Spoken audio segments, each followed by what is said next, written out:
இப்ப பாத்தீங்கன்னா தங்கமுடைய ரேட்டு வந்து ஒரு சவரன் 1,00,000 ஆக்கிட்டாங்க. அது தெரியுமா உங்களுக்கு? அந்த நியூஸ் பாத்தீங்களா? பார்த்துருக்குறேன். இந்த மாதிரி 1,00,000 ரூபாய். ஆனால் நாங்கள் எப்படி பொண்ணை கல்யாணம் பண்ணி கொடுக்குறது? 300 ரூபாய்க்கு தங்கம் வாங்கியிருக்கிறோம் ஒரு சவரம். இப்போ எப்படி 1,00,000 தாண்டி வரப்போகிறது எப்படி காரணம்னு அவங்கள சொல்ல சொல்லுங்க, அரசியல்வாதியை சொல்ல சொல்லுங்க. இதெல்லாம் பெருது ஹார்ட் அட்டாக் வர மாதிரி ஆயிடுச்சு. வேற என்ன பண்ண முடியும்? நாங்கெல்லாம் கல்யாணம் பண்ணி கொடுத்துட்டோம், இன்னும் இருக்கிறவங்க எப்படி பண்ணுவாங்க? ஏமா வருமானத்தை சாப்பிட்றத பார்ப்பாங்களா, வீட்டு வாடகை கட்டத்தை பார்ப்பாங்களா, இல்லை நகை எடுக்கத்தை பார்ப்பாங்களா?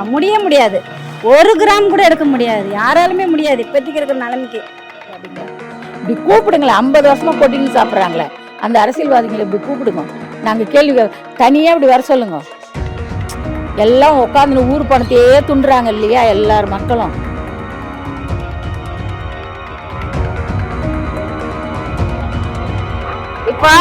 இப்ப அப்போ கம்மியா இருந்தாலும் 2 சவரம் 1 சவரம் போட்டாங்க. இப்போ தங்க விலையானா அதே நகை போடுறாங்க. இதனால குடும்பத்துல சண்டை வர வருது. நான் வந்து 50 சவரம் போட்டேனே, ஏன் எனக்கு இப்போ போடுறீங்க? அந்த மாதிரி அதே மாதிரி போட முடியுமா? அந்த தங்க சுரங்கத்தில் போய் எடுக்க முடியாதுங்கிறாங்களா, இல்லை என்ன கதை, இல்லை வெளிநாட்டிலேருந்து ஏற்றுமதி எதுவும் இல்லையா, ஏதாவது ஒன்று இருக்கும்ல.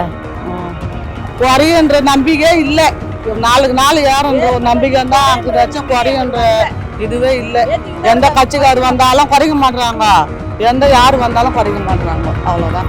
இந்த மக்கள் வந்து திட்டிடுவோம்பா. அதனால வந்து நான் சொல்றேன், மக்கள் திருந்தணும் முதல்ல, அதுக்கப்புறம் தான் அரசியல்வாதி பின்தோட்ட வழியா போவாங்க. புரியுதா? எந்த அரசியல்வாதி ஒண்ணா இருக்கட்டும், அதிகரிச்சுனே போகும் தான் சேட்டு கடையிலையும் சொல்கிறாங்க, ஜிஆர்டிலையும் சொல்கிறாங்க. அதிகமாக ஒரு பக்கம் தங்க வேலைன்னா இன்னொரு பக்கம் ஜிஎஸ்டி, ஒரு பக்கம் அந்த மோடி அவர் வேறு ஒரு பக்கம் ஏற்றுறாரு. இந்த தங்க விலை வந்து திரும்பியும் அந்த மஞ்சள் அந்த வெள்ளி பித்தளை தாலி கட்டுற லெவலுக்கு நாடை கொண்டு போறாங்க இந்த தங்கத்தை வச்சு.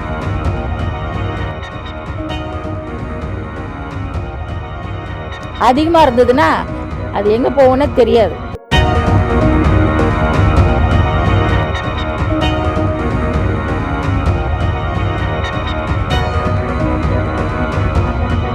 நம்ம பண்ணை இயற்கை அங்காடி 100% இயற்கை வேளாண் தயாரிப்பு. தொடர்புக்கு 87 54 44 92 99. உலகில் எங்கு பிறப்பினும் தமிழ் கற்கலாம், கற்பிக்கலாம். Learn and teach Tamil from worldwide. avaiyarpaadasali.org. TN media நேயர்களுக்கு வணக்கம். இன்னைக்கு என்ன டாபிக் அப்படின்னு பாத்தீங்கன்னா, தங்கம் வந்து ஒரு சவரன் வந்து 1,00,000 அப்படின்னு சொல்லிட்டு உயர்த்திருக்காங்க. இதனால மக்கள் வந்து என்னென்ன சிரமங்களை வந்து பார்க்க போறாங்க அப்படின்றத பத்தி மக்கள் கிட்ட கேட்டு தெரிஞ்சுக்கலாம் வாங்க. இப்ப பாத்தீங்கன்னா தங்கமுடைய ரேட்டு வந்து ஒரு சவரன் 1,00,000 ஆக்கிட்டாங்க. அது தெரியுமா உங்களுக்கு? அந்த நியூஸ் பாத்தீங்களா?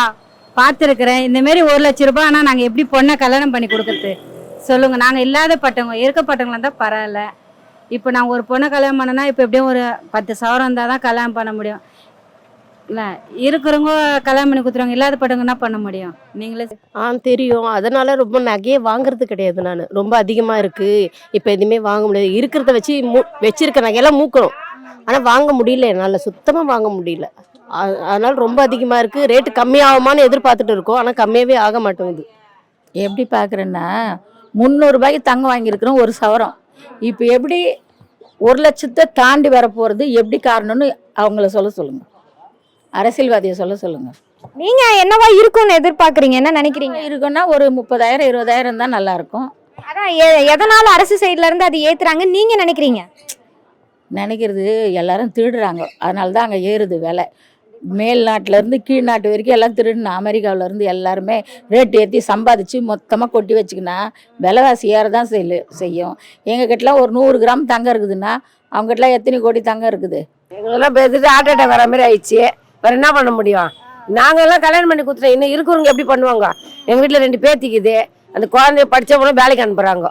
அதுங்க கஷ்டப்பட்டு இப்போலாம் 10 சவரம் 20 சவரம் போனால் 50 சவரம் 100 சவரம் வேறு எங்கே போகிறது? கஷ்டப்படுற குடும்பம். ஒரு பேத்திக்கு சேர்த்து வச்சு இன்னொரு பேத்திக்கு நாங்கள் என்ன பண்ணுவோம்? அதில் குழந்தைங்கள வேலைக்கு அனுப்புகிறோம், அதுக்கு போய் உழைச்சிட்டு வருதுங்க. சம்பாதித்தோடலாம் அதே பத்தலை. வாடகை வீட்டில் இருக்கிறாங்க, வாடகை கொடுக்கணும், சாப்பிடணும், நாங்கள் என்ன பண்ண முடியும்? என்னைக்கு தான் நான் தங்க வேலை குறையும் சொல்லு?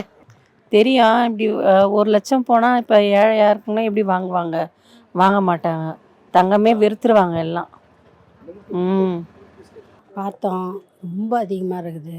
எங்கள் மாதிரி ஏழைப்பட்டவங்கெல்லாம் வாங்க முடியாது, இருக்கப்பட்டவங்க வேணால் வாங்கலாம், நம்மளால் இல்லை உண்மையை தானே சொல்கிறேன். எனக்கு தெரிஞ்சு 300 ரூபாய் 250 ரூபா தான் தங்கம். இப்போ 55 வருஷத்தில் இன்னைக்கு வந்து ₹1,00,000 வருது. அது எப்படி வருது? அவங்கள தான் எனக்கு பதில் சொல்லணும். நான் அவங்களுக்கு பதில் சொல்லக்கூடாது.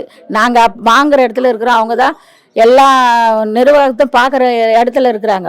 அவங்க தான் எங்களுக்கு பதில் சொல்லணும். ஏன் இப்படி கொடுக்குறாங்க? நாங்கள் தான் அவங்கள கேள்வி கேட்கணும். தங்க விலை ஏன் ஏற்றுறாங்கன்னு. 10% இருக்கும் எல்லா பிரச்சனைக்கும். ஆனால் எல்லாத்துக்கும் காரணம் யார்? இந்த அரசியல்வாதிங்க, மத்திய அமைச்சர், மாநில அமைச்சர் எல்லாம் சேர்ந்து பண்ணுறது தான். யார் சொல்லு. என்ன நியூஸில் பார்த்துட்டு தாம்மா இருக்கிறோம். ஒரு நாளில் ஏறுது. நேற்று வரைக்கும் 98,000 வந்துடுச்சு. அப்படின்னா எப்படி நாங்களாம் மிடில் கிளாஸ் ஃபேமிலி எப்படி ரன் பண்ண முடியும் சொல்லு? இப்போ மாப்பிள்ளை வீட்டில் போகணுன்னா அட்லீஸ்ட் ஒரு 5 சவரனா போகணும், 5 சவரனா. இப்போ போட முடியாத காரணத்தால் நாங்கள் இப்போதைக்கு இல்லை, அப்புறமா தரேன்னு சொல்லிட்டோம். ₹1,00,000 விற்கிறது ரொம்ப தப்பு. நான் 4 பேத்திக்குது. 4 பேத்தி நாங்கள் எப்படி கட்டி கொடுக்குறது? நான் இது படிக்க வைக்கணும். அவங்க அப்பா அம்மா வீட்டு வேலைக்கும் ஆட்டம் தான் ஓட்டுறாங்க. எப்படி அவங்கள கரை சேர்த்த முடியும் சொல்லுங்க? படிப்பு செலவும் பார்க்கணும், சாப்பாட்டு செலவும் பார்க்கணும், நகைங்களும் சேர்த்து வைக்கணும். எல்லாமே இது வீட்டு வாடகை கட்டணும். எல்லாமே காசு கொடுத்து வாங்கணும். ஹஸ்பண்டுக்கு அடுப்பு கூட காசு கொடுக்கணும். தக்காளி அவ்வளவு விலை விற்குது. ஒரு சவர நகை என்ன பண்ண முடியும்? எல்லாமே நாங்க அவ்வளவு கஷ்டப்படுறோம். என்ன பண்றது? நடுத்தர குடும்பம் என்ன பண்ண முடியும்? ஒன்றும் பண்ண முடியாது. பாத்தீங்கன்னா நடுத்தர மக்களுக்குலாம் வந்து இந்த விஷயம் எந்த அளவுக்கு சுமையா இருக்கும்னு நினைக்கிறீங்க? நிறைய இருக்குது. எல்லாருக்குமே இதுதான் கஷ்டம்தான். நகை எடுக்க மாட்டாங்க சில பேர். ஏமா வருமானத்தை சாப்பிட்றத பார்ப்பாங்களா, வீட்டு வாடகை கட்டத்தை பார்ப்பாங்களா, இல்லை நகை எடுக்கிறத பார்ப்பாங்களா? முடியாது. 1 கிராம் கூட எடுக்க முடியாது. யாராலுமே முடியாது இப்போதைக்கு இருக்கிற நிலைமைக்கு. பண்ணவே முடியாது. எங்கன்னா கடை வாங்கி தான் வாங்க முடியும் தேவைன்னா. குடும்ப செலவுக்கும் இதுவும் வர வருமானத்தை வச்சு ஏன் இந்த ஏழை ஜனத்துகளுக்கெல்லாம் வருமானத்தை ஏற்றவே மாட்டுறாங்க அரசியல்வாதிங்க? இப்படி கூப்பிடுங்களேன். 50 வருஷமாக கொட்டிங்கன்னு சாப்பிட்றாங்களே அந்த அரசியல்வாதிகளை இப்படி கூப்பிடுங்க. நாங்கள் கேள்வி தனியாக இப்படி வர சொல்லுங்க.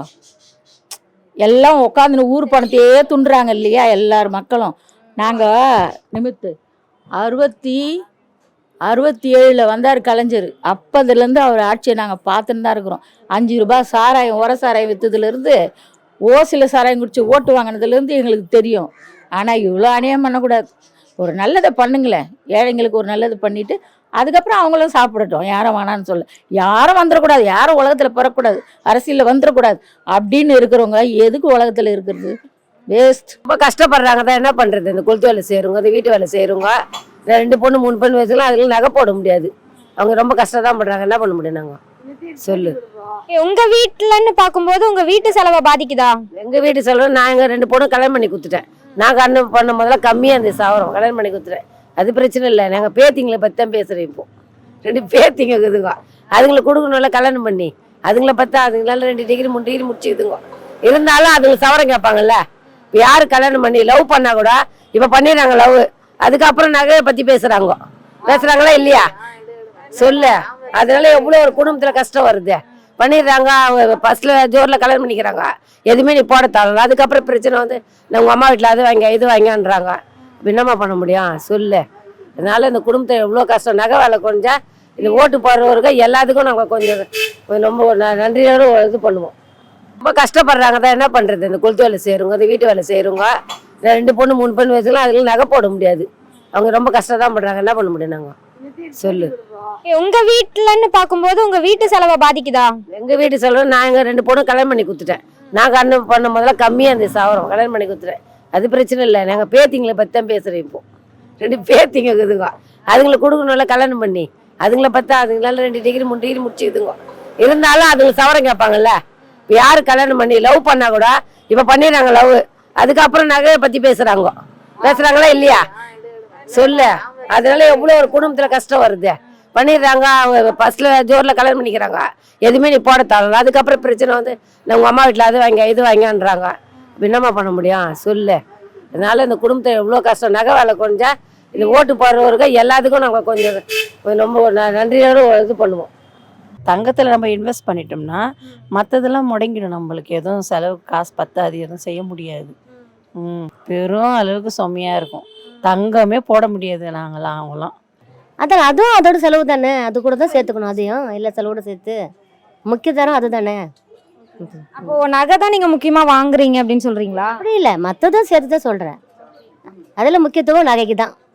ஆமா, வீட்டு செலவு நிறையவே பாதிக்குது. படிப்பு பாதிக்குது, வீட்டு செலவு பாதிக்குது, தின்ற சாப்பாடு கூட பாதிக்குது. ரேஷன் அரிசி வாங்கி வச்சுக்கிட்டு சோறு துணி போட்டு நகை எடுக்கலாமான்னு கூட ஓடுது இல்லையா?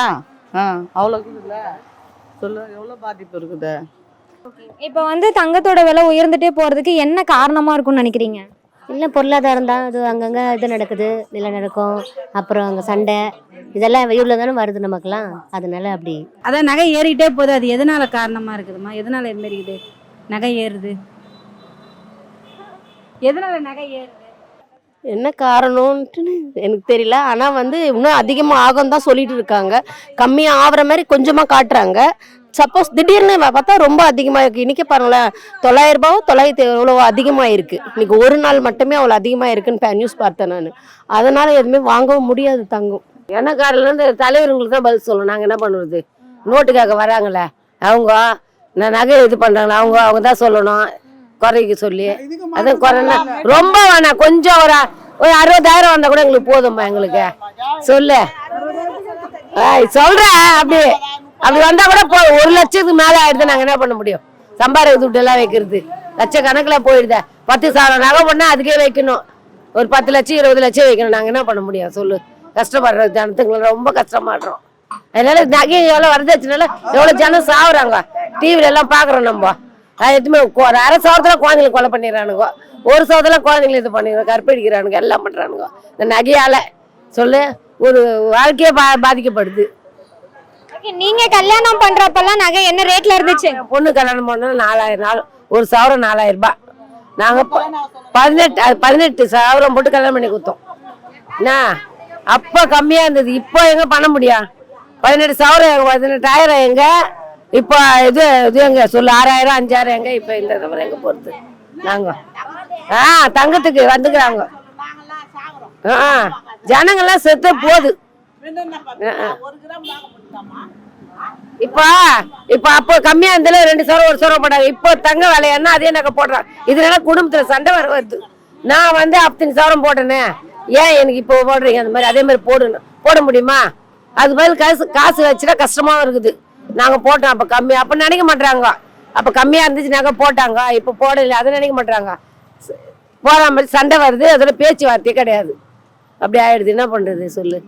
அந்த தங்க சுரங்கத்தில் போய் எடுக்க முடியாதுங்கிறாங்களா, இல்லை என்ன கதை, இல்லை வெளிநாட்டிலேருந்து ஏற்றுமதி எதுவும் இல்லையா, ஏதாவது ஒன்று இருக்கும்ல. குறையுன்ற நம்பிக்கை இல்லை. நாளுக்கு நாள் ஏறன்ற ஒரு நம்பிக்கை தான் இருக்குதாச்சும் குறையுன்ற இதுவே இல்லை. எந்த கட்சிக்கார் வந்தாலும் குறைக்க மாட்றாங்க, யார் வந்தாலும் குறைக்க மாட்றாங்க, அவ்வளோதான்.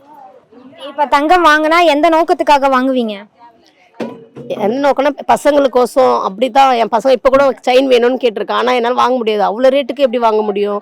அதனால வாங்க முடியாது. இருக்கிறத வச்சு மூட்டு போட்டுக்கலாம் அப்படின்றது தான் இருக்குது. பொண்ணை பெற்று வச்சுக்கிறோம், பிள்ளைங்களுக்கும் எல்லாத்துக்கும் யூஸ் ஆகும் நகைனா. ஒரு சப்போஸ் நகை இருந்தால் நாங்கள் எங்கன்னா ஒன்று பளிச்சுன்னு போட்டுன்னு போவோம், பளிச்சுன்னு போட்டுன்னு வருவோம். இப்போ இருக்கும்போது எதுவுமே எடுக்க மாதிரி இல்லை. கவரிங் நகை தான் எடுத்து மாடின்னு போகிறதா இருக்குது. என் பொண்ணு கல்யாணம் பண்ணுறதுக்கோசம் தான் இந்த நகையை நாங்கள் வாங்குவோம். வேற என்னத்துக்கு நாங்கள் வாங்க போகிறோம் சொல்லுங்க? இப்போ அப்போ கம்மியா இருந்தாலும் 2 சவரம் 1 சவரம் போட்டாங்க. இப்போ தங்க விலையானா அதே நகை போடுறாங்க. இதனால குடும்பத்துல சண்டை வருது. நான் வந்து 15 சவரம் போட்டேனே, ஏன் எனக்கு இப்போ போடுறீங்க? அந்த மாதிரி அதே மாதிரி போட முடியுமா? அது பதில் காசு வச்சுட்டா கஷ்டமாவும் இருக்குது. நாங்க போட்டோம் அப்ப கம்மி, அப்ப நினைக்க மாட்டாங்க. அப்ப கம்மியா இருந்துச்சு நகை போட்டாங்க, இப்போ போடல, அதை நினைக்க மாட்டாங்க. போற மாதிரி சண்டை வருது, அதோட பேச்சுவார்த்தையே கிடையாது. அப்படி ஆயிடுது. என்ன பண்றது சொல்லு? ஓகே, இந்த விலையில இருந்தாலும் நீங்க தங்கம் வாங்குவீங்களா? வாங்க முடியாதுமா. இப்போ கல்யாணம் பண்ணால் கூட கரன்சி தான் கொடுக்கணும், தங்கம் கொடுக்க முடியாது இல்லையா? தங்கம்லாம் இப்போ மறந்துடணும். தங்கம்னு ஒன்று சீட்டு எழுதி வேணால் வச்சுக்கலாம், அவ்வளோதான். ஒருவேளை தங்கம் வாங்கினா எந்த நோக்கத்துக்காக வாங்குவீங்க? கல்யாணத்துக்கு தான் வாங்கணும்னா முக்கியமானது கல்யாணம் தானே மெயின். கல்யாணத்துக்கு இல்லை எதனா வீட்டில் முக்கியமான ஃபங்க்ஷன் தங்கம் வாங்கணும். அனாவசியமாக போய் சும்மா நம்ம வாங்குறோம்ல, ஒரு 50,000 கையில் இருந்தால் போய் வாங்குறோம்ல, இப்போ அது மாதிரிலாம் வாங்க முடியாது. எதனா முக்கியமான பர்பஸ் இருந்தால் தான் வாங்கணும். ஏதோ ஃபங்க்ஷன் ஏதோ வந்தால் பிள்ளைங்களுக்கு அந்த நேரத்துக்கு வாங்குவோம். சும்மா ஒரு 1/4 சவரனாவது வாங்குவோம். அந்த நேரத்துக்கு தேவை இல்லையா, அதுக்காக வாங்குவோம். என்னத்த சொல்றது? கல்யாணத்தை சொல்லணும். கல்யாணம், ஒரு பிறந்த நாள், ஒரு ஃபங்க்ஷனுக்கு. நேற்று ஒரு ஃபங்க்ஷனுக்கு போனோம், நகையே போட முடியல, பணம் தான் ஏறிட்டு வந்தோம். கொஞ்சம் நேற்று என் பொண்ணு காது குத்தலுக்கு வந்தா, நகை எடுக்க முடியலன்னு மொய் தான் வச்சுட்டு வந்தா என்ன பண்ண முடியும்? அந்த துட்டுக்கு 1 கிராம் கூட வாங்க முடியாது. அப்போ 3000 வச்சா 1 கிராம் வாங்கலாம். இப்போ வாங்க முடியுதா? முடியல, மொய் தான் வச்சுட்டு வந்தா. அப்படி ஒரு நிலைமையாகுது, என்ன பண்ண முடியும்? இந்த தங்கத்தோட விலையை வந்து குறைக்கிறதுக்காக அரசு வந்து நடவடிக்கை எடுக்கும்னு நினைக்கிறீங்களா? எடுத்து தான் ஆகணும். அரசாங்கம் எடுத்து தான் ஆகணும். இல்லை நகை விலை வந்து ஏறிக்கிட்டே போனால் அவங்க எடுக்கணும், நடவடிக்கை எடுத்தால் தான் இது குறையும். அப்போ எதுக்கு எலெக்ஷனில் வந்து ஓட்டு போடுங்க, அதை போடுங்க, இதை போடுங்கன்னு சொல்கிறது எதுக்கு வராங்க சொல்லுங்க? இந்த நகை விலை குறைக்கணும்ல விலை. இல்லை இவங்களுக்கு தேவை பெட்டில் படுக்க பணம் தங்கம் வெள்ளியில் தான் படுக்கிறாங்க. இந்த அரசியல்வாதிங்க சைடில் வராங்களே அவங்களாம் சும்மா கத்தின்னு இருக்கிறாங்க. ஏதோ அந்த எனர்ஜி வந்து வெளியில் காட்டுறாங்க, அவங்கள செயல்பட விட மாட்டாங்க. முன்னால் இருக்கிற அமைச்சருங்களோ முதலமைச்சருங்களோ இன்னும் இருக்கிறவங்களோ அவங்கள வளர்ச்சி விடணும்மா. இப்போ வளர்ந்தா வயசானா ஒரு நிமிஷம் வயசானா இறந்து போயிடுறாங்க. அவங்களுக்கு வாரிசு இருக்கிறாங்கல்ல, அவங்களாவது நல்லா இருக்கணும்னு நினைக்க வேணாம் இந்த அரசியல்வாதிங்க சொல்லுங்க. அவங்களுடைய வாரிசுங்களுக்கு நல்லா திருப்தியாக செஞ்சுட்டு சந்தோஷமாக ஒரு நிதானமான ஆட்சி நடந்தால் நல்லாயிருக்கும். அந்த வேலை இந்த வேலை எனக்கு ஆத்திரம் வந்துன்னா ரொம்ப பேசிடுவேன் நான். என்கிட்ட அரசியல்வாதி காமராஜர் இருந்தார், எங்கள் ஊருக்கெலாம் வந்தார். மத்தியானம் சாப்பாட்டை அப்போல்லாம் கோதுமை சாப்பாடு தான் போடுவாங்க, சாம்பார் வேக வச்சு. அந்த சாப்பாடு இப்படி அள்ளி பார்த்துட்டு, இந்த சாப்பாடு வந்து போடுங்க நல்லா இருக்குது, ஆனால் வெள்ளி செவ்வாயில் வந்து நெல் அரிசி சாதம் தான் கொடுக்கணும் ஸ்கூல் பிள்ளைங்களுக்குன்னு சொல்லிட்டு போனார். இந்திரா காந்திலாம் வரும்போது இடங்கள்லாம் அளந்து கொடுத்தாங்க. எல்லாருக்கும் எவ்வளோ ஏக்கர் கணக்கு. இப்போ 224 ஸ்கொயர் ஃபீட் இதெல்லாம் எங்களுக்கெல்லாம் சொந்த வீடு. இவங்க கொடுத்துருக்கிறது 50 60 வருஷம் போதும், 55 வருஷத்துக்கு முன்னாடி 70 கட்டினாங்க இந்த வீடெல்லாம். அப்போவே எங்களுக்குலாம் இவ்வளோதான் அளந்து வச்சிட்டேன். அரசெல்லாம் வேஸ்ட்டுமா. நான் தான் இன்னொரு முறையும் சொல்கிறேன்னே, அரசு உண்ணது அதெல்லாம் எங்களுக்கெல்லாம் எதுவுமே செய்யறதே கிடையாது. நாங்கள் என்ன பண்ணுறது? ஒரு ரேஷன் கார்டு கேட்டாலும் தர மாட்டேங்கிறாங்க, ஹவுசிங் போர்டுக்கு 1 தான்றாங்க. அதுக்கு நாங்கள் என்ன பண்ண முடியும் சொல்லுங்கள்? இதுக்கே தரல, அதுக்கப்புறம் நாங்கள் நகைக்கு எங்கே கோரிக்கை வைக்க முடியும்? வரவங்க பண்ணுறாங்க. இந்த மக்கள் எத்தனை பேர் இருக்கிறாங்க? இந்த மக்கள் வந்து திட்டிடுவோம்பா. அதனால் வந்து நான் சொல்கிறேன், மக்கள் திருந்தணும் முதல்ல, அதுக்கப்புறம் தான் அரசியல்வாதி பின்தோட்ட வழியாக போவாங்க. புரியுதா? எந்த அரசியல்வாதியை ஒன்றா இருக்கட்டும், இவங்க மட்டும் இவங்க உயிரை பேச விரும்பலை. புரியுதா? இதெல்லாம் வந்து யோசித்து செயல்பட்டு இன்னும் கொஞ்ச நாளைக்கு தான் இருக்க போகிறோம், அதுக்கப்புறம் நம்மளும் மண்ணா போயிடுவோன்னு யோசித்தாங்கன்னு அரசியல்வாதிங்க அழகாக நிதானமாக வாழ முதல்ல அவங்க தெரிஞ்சுப்பாங்க, மக்களுக்கும் கரெக்டாக கொடுப்பாங்க இல்லையா? மக்கள் ஓட்டு இந்த பாரு இது மாதிரி தான் இருக்கிறது மக்கள். அவங்க எங்கே இருக்கிறாங்க பாரு, ஏசி டிசிலையும் உட்காந்து இருப்பாங்க போயிட்டு. எப்படி சொல்லு? அவங்கெல்லாம் எங்களா மாதிரி அதுக்கு முன்னாடி இதே லெவலில் இருந்தவங்க தான். ஏன்பா இதே மாதிரி இருந்தவங்க தான் அப்போது 50 55 70 60 வருஷத்துக்கு முன்னாடி. ஆனால் அவங்க உயர்ந்துருக்கிறாங்க, இருக்கிறவங்களாம் தாழ்ந்துருக்கிறாங்களா? ஏன்னா அது எந்த தான் கட்சி, எங்களது தான் நாடு, நாங்கள் தான் முதலமைச்சர், இப்படியே சொல்லி 2 பேர் இருந்தால் இருக்கிறவங்க எங்கே போவாங்க? எம்ஜிஆர் சொல்லக்கூடாது. அவர் வந்தார், மக்களை மகிழ்ச்சி பண்ணார், சந்தோஷப்படுத்தினார், அரசியலுக்கு வந்தார். என் பொண்ணு கூட கொடுத்து பேர் வச்சுருக்கிறேன் 81. நான் அவர் இருக்கிற வரைக்கும் அவர் சந்தோஷமாக தான் நாடு இருந்தது, சினிமா இருந்தது, உலகம் இருந்தது. இப்போ சந்தோஷமே கிடையாது மக்களுக்கு. அவ்வளோதான், ஏதோ கிடைக்கிறத சாப்பிட்டுட்டு அதான் அந்த ஜெயலலிதா அந்த அரிசி பிரிய அரிசி கொடுக்க வந்தது அப்படி இப்படின்னு ஏதோ ஒரு காலம் ஓடின்னு இருக்குதே தவிர ஒரு 80% மக்கள் வந்து வறுமையிலே வாடுறாங்க. 10% வாழறாங்க அரசியல்வாதிங்க, அவங்க இவங்க பணக்காரங்க. மிச்சம் எல்லாருமே இந்தாண்டி அந்தாண்டி இல்லாத ஒரு 10 பேர் இருப்பாங்க. மிச்சம் எல்லாம் கஷ்டத்தில் தான் இருக்கிறாங்க. இந்த அரசியல்வாதிங்க திருந்தணும். ரேட்டை பார்த்து உங்களுக்கு தங்கம் வாங்கணும் அப்படின்ட்டு ஒரு நோக்கம் வருதாங்க. வாகத்தால பிபி வந்து அட்டாக் வந்து செத்துருவாங்க. ஆமா, அவங்க தற்கொலை கூட பண்ணிக்கிறாங்க. கல்யாணம் பண்ற வீட்டுங்கள்ல நிஜமாவே தற்கொலை பண்ணிக்கிறாங்க. போன மாசம் கூட ஒருத்தவங்க தற்கொலை பண்ணிக்கிறாங்க. அது மாதிரி இருக்குது, ஒன்றும் பண்ண முடியாது. இட்டுக்குன்னு ஓடிட்டாலும் அதுக்கு நகை கொடுப்போம்னு வரதட்சணை கொடுமை ஏறி கொடுக்குறாங்களா? வரதட்சணை கொடுமை எவ்வளோ வீட்டில் கொடுமைப்படுத்துறாங்க, அப்படிலாம் இருக்குது. இந்த மக்கள் பார்த்து தான் அது விலையை வந்து கம்மி பண்ணணும். யாரும் எதுவும் பண்ண முடியாது. மக்கள் அரசு சைடு இருந்து தானே பார்க்கணும். சைடில் யாரும் எதுவும் கம்மிலாம் பண்ண மாட்டாங்கம்மா. அது அரசில் வேஸ்ட்டு. அது எதனா பேட்டி கூட கொடுக்கட்டும், என்ன இட்டுன்னு போய் கூட இது ஒன்றாலும் பண்ணிட்டோம். அரசெல்லாம் வேஸ்ட்டு. அதிகரிச்சுனே போகும் தான் சேட்டு கடையிலையும் சொல்கிறாங்க, ஜிஆர்டிலையும் சொல்கிறாங்க. அதிகமாக ஒரு பக்கம் தங்க வேலைன்னா இன்னொரு பக்கம் ஜிஎஸ்டி, ஒரு பக்கம் அந்த மோடி அவர் வேறு ஒரு பக்கம் ஏற்றுறாரு இதுக்கு அதுக்குன்ட்டு. பணம் நிறைய வச்சுன்னுக்குறவங்க போய் வாங்குறாங்க, பணம் இல்லாதவங்க வாங்கவே மாட்டாங்க. இப்படி ஏறினே போச்சுன்னா யார் வாங்க மாட்டாங்க? வாங்க மாட்டாங்க. ஒரு பக்கம் தங்கம் வாங்கினா ஒரு பக்கம் திருடனுக்கு பதில் சொல்லணும். அதோட தங்கமாக வாங்க தேவையில்ல, விலையை அவங்க பாண்டி ஏற்றின்னு போட்டோம். வாங்குறவங்க வாங்கட்டும், நாங்களாம் வாங்கவும் முடியாது. எங்களெல்லாம் இவ்வளோ ஏற்றினா வாங்க முடியாதுமா. 40,000 இருந்துச்சு, ஓரளவுக்கு ஏதோ வாங்கினாங்க. இப்போ லட்சக்கணக்கில் போனால் யார் தங்கத்திலே எல்லாத்தையும் போட்டால் என்ன பண்ண முடியும்? வரந்தா நாங்கள் போய் எங்களை அப்படி சொன்னால் கூட எங்களால் முடியாது. ஒரு 5 சவரம் போடுவோம், எங்களால் அவ்வளோதான் முடியும்னு நாங்கள் கண்டிப்பாக சொல்லலாம். அதுக்கப்புறம் எப்படிமா போட முடியும் சொல்லு? ஜனம் என்ன பண்ணணும்? ஒருத்தவங்க இவ்வளோ ரேட் இருக்குது அப்படின்றதுக்காக தங்கம் வாங்குறத மாத்துவாங்களா? சரி இவ்வளோ இருக்கே வாங்க வேணாம் அப்படின்ற மாதிரி யோசிப்பாங்களான்னு கேட்குறேன். ஒவ்வொருத்தங்க கவலை நகை கூட போட்டு விட்டுரு அனுப்புகிறாங்க, என்ன பண்ண முடியும்? யோசனை பண்ணுறாங்க தான், பிரச்சனை வருது இல்லை? தங்க நகை இப்போ டிவிலாம் பார்க்குறேன் பாரு, இப்போ நகையை போட்டு அமிச்சா அதுக்கப்புறம் இவ்வளோ பிரச்சனை வருது. அந்த மாதிரி நகை போட்டு அமிச்சா இவ்வளோ 2 சவரம் 3 சவரம் அப்படி இஷ்டமாக தான் கல்யாணம் பண்ணின்னு போட்டோம், இல்லைன்னா யாரும் இதுக்கு லவ் பண்ணிக்கிட்டே போட்டோம். அதை பற்றி கவலை இல்லை. யாரு வந்து அதெல்லாம் மாற்றம் அடையன்னு நினைக்கிறீங்க? யாரெல்லாம் ஒன்றும் நல்லவர் கிடையாது, புரியுதா? நல்லவனா செய்ய செயல்படணும். யாரும் அவ்வளோ பெரிய அப்பாட்டக்கரெல்லாம் ஒன்றுமே கிடையாது. இவங்க வந்து முழுக்கா சாப்பிட்டுட்டு கால்வாசி ஜனத்துங்களுக்கு காட்டுறாங்க. வரவங்களால திணறுவாங்க, ஒன்றும் செய்ய முடியாத. ஆனால் எதையாவது யோசித்து பிளான் பண்ணி இப்படி இருந்தால் நல்லா இருக்கும்னு சொல்லி செயல்படுறவங்க வந்தால் நல்லா இருக்கும்னு நான் நினைக்கிறேன். சொல்லுங்க. திருமணத்துல வந்து கண்டிப்பா நகை போட்டே ஆகணும்ன்ற ஒரு கட்டாயம் இருக்கு தானே? இவ்வளோ ரேட்டு இருக்கு அப்படின்றதையாச்சு தங்கம் போட வேண்டிய ஒரு விஷயம் மாற்ற அடையன்னு நினைக்கிறீங்களா? தங்கம் இனிமேலாம் யாருமே கேட்கக்கூடாது. அவங்க வீட்டில் விருப்பப்பட்டு போடுறதான் போட முடியும். பிள்ளைங்க படிக்கிறாங்க, அது போதும். இவங்களுக்கெல்லாம் சீர்வரிசை கொடுக்கறது விருப்பப்பட்டு செய்வாங்க. ஆனால் அதெல்லாம் கண்டிஷனோ கண்டிப்போ இனிமேல் ஒரு 50 வருஷம் முன்னாடி என்ன பண்ணுவாங்க, இந்த 300 ரூபாய்க்கு கூட தங்கம் வாங்க முடியாமல் பித்தளை தாலி தான் கட்டினாங்க. பித்தளை தாலி தான் அப்போ ஒரு எட்டுனா ஒரு ரூபா கொடுத்து வாங்கி அது மஞ்சள் கயிறில் போட்டு போடுவாங்க, இல்லைன்னா மஞ்சள் கட்டிக்குவாங்க. அப்படி தான் இருந்தது. இப்போ திரும்பி அந்த நிலைமை வர்ற மாதிரி இந்த தங்கம் விற்கிது விலை. இந்த தங்கம் விலை வந்து திரும்பியும் அந்த மஞ்சள் அந்த வெள்ளி பித்தளை தாலி கட்டுற லெவலுக்கு நாடை கொண்டு போகிறாங்க இந்த தங்கத்தை வச்சு. தங்கம் பெண்களுக்கு தான் தேவை, மக்களுக்கு தேவை. அது நிதான விலையில் இருந்தால் நல்லது. அதிகமாக இருந்ததுன்னா அது எங்கே போகும்னே தெரியாது, மக்களை தான் பாதிக்கும். குறிப்பாக பெண்களை பாதிக்கும், ஆண்களையும் பாதிக்கும். ஏன்னா அவங்க தான் சம்பாதிக்கிறவங்க.